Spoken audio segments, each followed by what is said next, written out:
गणपतराव भिसे आणि प्रत्येक मान्यवराला विनंती आहे 5 मिनिटात आपण आपलं मनोगत व्यक्त करायचं.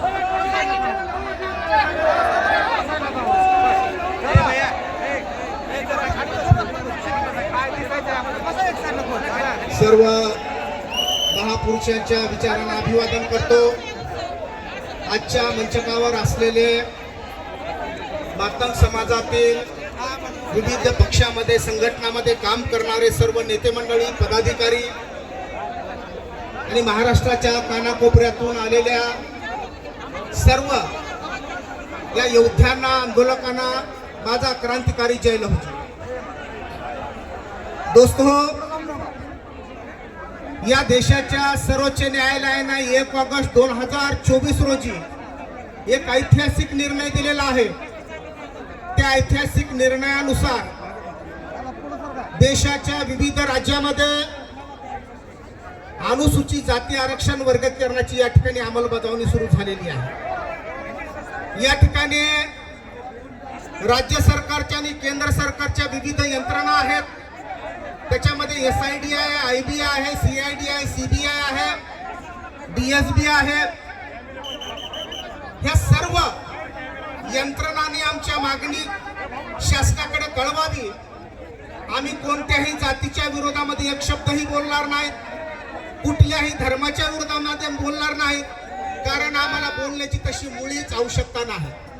कारण देशाचं सर्वोच्च न्यायालय आमच्या बाजूने आहे, देशाचे प्राईम मिनिस्टर नरेंद्र मोदी आमच्या बाजूने आहेत, देशाचे गृहमंत्री अमित भाई शाह आमच्या बाजूने आहेत, या महाराष्ट्राचे मुख्यमंत्री देवेंद्र फडणवीस आमच्या बाजूने आहेत, या महाराष्ट्राचे उपमुख्यमंत्री नामदार एकनाथ शिंदे साहेब आमच्या सोबत आहेत, या महाराष्ट्राचे उपमुख्यमंत्री नामदार सुनेत्राताई पवार हे आमच्या सोबत आहेत. म्हणजे सर्वोच्च न्यायालय तर आमच्या सोबत आहेच, परंतु हे महाराष्ट्र सरकार सुद्धा आमच्या सोबत आहे. आणि म्हणून या यंत्रणांना आमची विनंती आहे की आजचा जो काय पिंपरी चिंचवड शहरामध्ये निघालेला जो मोर्चा आहे, त्या मोर्चाच्या काय मागण्या होत्या त्या मागण्या तुम्ही राज्य सरकारकडे पाठवल्या पाहिजे. मी सुरुवातीला सांगितलं की आम्हाला शिव्या देण्याची मुळीच आवश्यकता नाही. आम्हाला शिव्या दिल्या जात आहेत, आमच्या जातीला शिव्या दिल्या जात आहेत, आमच्या महापुरुषांना शिव्या दिल्या जात आहेत. पण तरी सुद्धा या समाजातील सर्व तरुणांना आमची विनंती आहे की त्यांची इच्छा आहे की तुम्हाला राग यावा, त्यांची इच्छा आहे की तुम्ही हे जे काही सनदशीर मार्गाने चाललेलं जे आंदोलन आहे तो आंदोलन डायव्हर्ट व्हावं ही त्यांची इच्छा आहे. आणि म्हणून माझी तुम्हाला विनंती आहे की आता शिजलेला आहे राज्य सरकारच्या अत्यंत गोपनीय स्तरावर हे या ठिकाणी कारवाई सुरू झालेली आहे. आणि म्हणून लवकरच आपल्या ताटामध्ये मित्र पडणार आहे. माझी या यंत्रणांना मागणी आहे, त्यांना सांगणं आहे की ज्या पद्धतीनं हरियाणा सरकारनं हरियाणा राज्यामधल्या ज्या काही जाती होत्या त्यांचे DSC म्हणजे डिप्राइव्ड शेड्यूल कास्ट एक गट तयार केलेला आहे आणि त्यांना 10% वाटा वेगळा दिलेला आहे. आणि दुसरा जो काय गट केलेला आहे त्या गटाला OSC म्हटलेला आहे, म्हणजे अदर शेड्यूल कास्ट. म्हणजे हरियाणा मधल्या जे काही शेड्यूल कास्ट आहे त्या शेड्यूल कास्ट मध्ये DSC आणि OSC असे 2 गट केले आणि एका गटाला 10% आणि दुसऱ्या गटाला 10% असे 20% आरक्षणाची या ठिकाणी वाटणी झालेली आहे. या ठिकाणी तेलंगणामध्ये सुद्धा असे 3 गट तयार केलेले आहेत. प्रगत अप्रगत अशा पद्धतीचे 3 गट केलेत आणि एका गटाला 9% दिलेला आहे, एका गटाला 5% दिलेला आणि एका गटाला 1% दिलेला. हीच या ठिकाणी पंजाब मध्ये कारवाई झालेली आहे. महाराष्ट्र सरकारकडे या मोर्चाच्या माध्यमातून आमची मागणी आहे की महाराष्ट्रातील मातंग समाज आणि इतर ज्या काही लाभ वंचित जाती आहेत त्या लाभ वंचित जाती मागील 76 वर्षापासून या ठिकाणी वंचित आहे. 76 वर्षापासून अनुसूचित जाती आरक्षणाचा त्यांना लाभ मिळत नाही किंवा वेगवेगळ्या ज्या काही योजना आहेत, लाभ आहेत, सूट आहेत आणि संधी आहेत या वंचित जातीला मिळत नाही. हे वेगवेगळ्या अहवालावर सिद्ध झालेलं आहे. म्हणजे 2003 साली क्रांतीवीर लहुजी साळवे मातंग समाज अभ्यास आयोग या राज्य सरकारने नेमलेला होता. त्यावेळेस काँग्रेसचं राज्य होतं. या राज्यानं निर्णय घेतला आणि क्रांतीवीर लहुजी साळवे मातंग समाज अभ्यास आयोगाच्या शिफारशी राज्य सरकारने या ठिकाणी दिलेल्या आहे. आणि त्या आयोगाने सुद्धा 5% आरक्षणाची मागणी राज्य सरकारकडे केलेली आहे. आणि तशाच पद्धतीची आता जे काही 1 ऑगस्टला जो काही state of Punjab versus Devinder Singh या सुप्रीम कोर्टाच्या जजमेंटमध्ये जो काही निर्णय आलेला आहे तो निर्णयानुसार महाराष्ट्र सरकारने 15 ऑक्टोबर 2024 ला पाटणा उच्च न्यायालयाचे न्यायमूर्ती अनंत मनोहर बद्दर यांच्या अध्यक्षतेखाली समिती नेमलेली आहे आणि त्या समितीचा रिपोर्ट सरकारकडे पडून आहे. आमची राज्य सरकारला या मोर्चाच्या माध्यमातून मागणी आहे की जर पंजाब सरकार जर निर्णय घेत असेल, जर हरियाणा सरकार निर्णय घेत असेल, जर कर्नाटक सरकार निर्णय घेत असेल, या ठिकाणी तेलंगणा सरकार जर निर्णय घेत असेल आणि जो महाराष्ट्र फुले शाहू आंबेडकरांचा आहे, जो महाराष्ट्र पुरोगामी म्हणून या ठिकाणी देशामध्ये आणि जगभरामध्ये ज्या महाराष्ट्राची ओळख आहे, त्या सरकारला अशा पद्धतीचा सामाजिक न्यायाचा निर्णय घेण्यासाठी एवढा वेळ का लागतो असा सवाल आमच्या मोर्चाच्या माध्यमातून या ठिकाणी उपस्थित करत आहोत.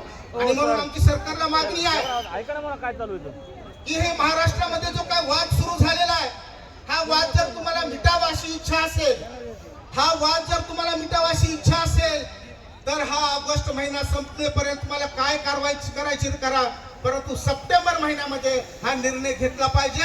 आणि मातंग समाजाचे जे काही हजारो लाखो युवकांचं आयुष्य दरवर्षी उद्ध्वस्त होत आहे, त्या उद्ध्वस्त होणाऱ्या मातंग युवकांना जर तुम्हाला वाचवायचं असेल तरच तुम्हाला या सप्टेंबर महिन्यामध्ये हा तुम्हाला निर्णय घ्यावा लागेल. आणि तुम्ही जसं हा निर्णय लांबणीवर टाकाल तसं या महाराष्ट्रातील 59 जातीमध्ये तणावाचं वातावरण निर्माण होईल.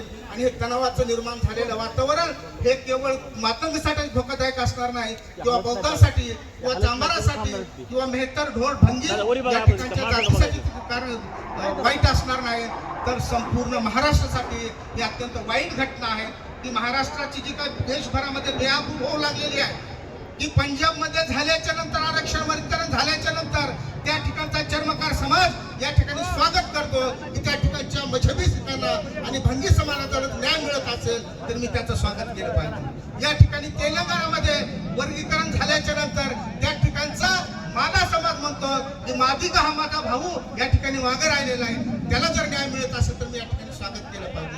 त्याच पद्धतीने हरियाणा पंजाबमध्ये झालेला आहे, तसंच महाराष्ट्रामधला हा जो काही वंचित जाती आहे त्या वंचित जातीच्या न्यायासाठी आपण निर्णय घेतला पाहिजे. आणि आरक्षण वर्गीकरणाच्या विरोधामध्ये जे काय बोलणारी मंडळी आहे, मला त्यांना एवढंच सांगायचं की आता जनगणनेचा काळ आहे, आता जनगणनेचा काळ आहे आणि जनगणनेमध्ये ज्याची जी जात आहे ती जात या ठिकाणी नोंद करावी.